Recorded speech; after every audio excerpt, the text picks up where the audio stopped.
equality by the law, for women to be able to own property, for women to be able to say whatever they wish, for women ought to be distributed by men, and for social distinctions only to be only based on common utility. Okay, that's strange.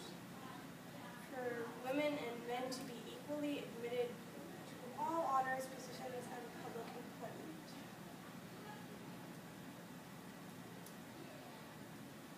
The Gujas believed that women were to become full and equal citizens. They would also be held accountable for their words and actions.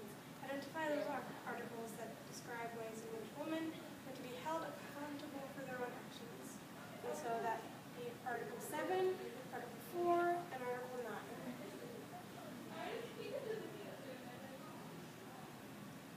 Why was the Guja's use of the concept of citizenship an important part of this document? Well, basically it was that now that all the men, not only the aristocratic ones, had all the rights, all the Gujas wanted was for women to have just as many rights and not, the special rights, just be equal, basically.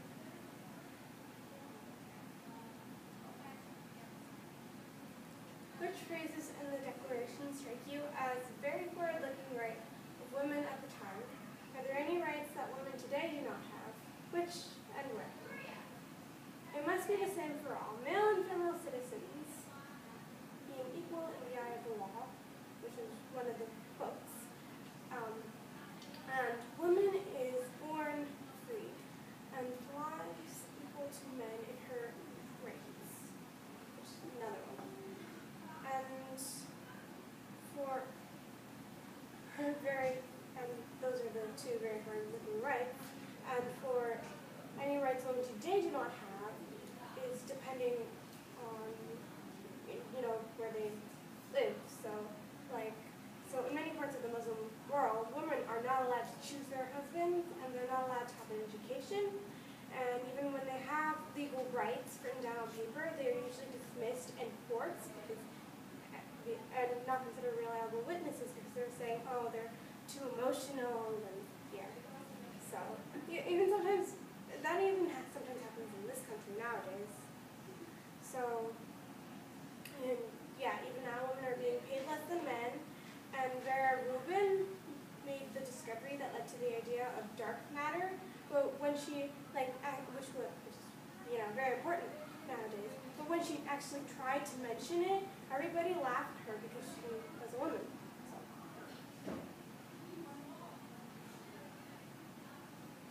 This is the author information, author background I got, and from the different places.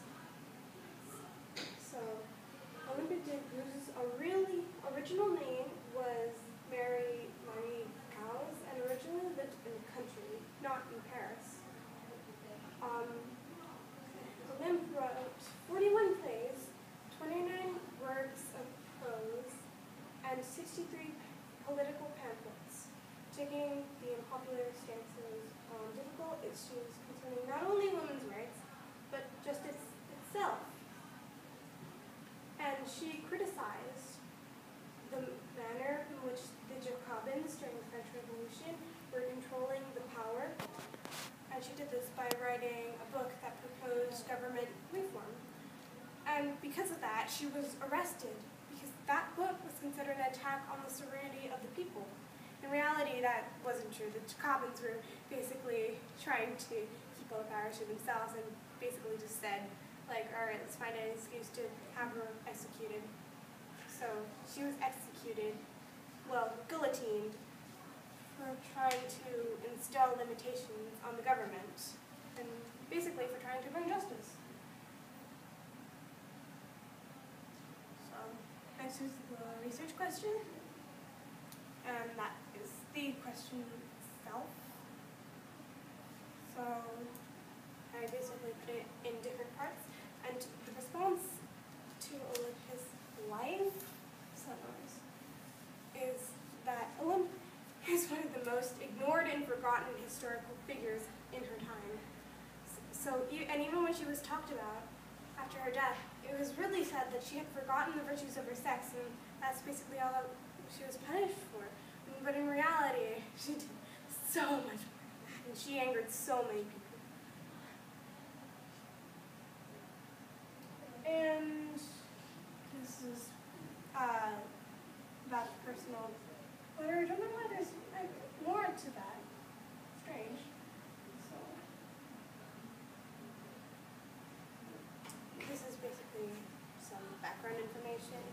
The main cause, and I chose the revolution to the background information because Olymp was actually in the time of the revolution, and so basically some information about the revolution, some about the Reign of Terror, which is where all of the people who might be, only might be, a threat to the state were educated.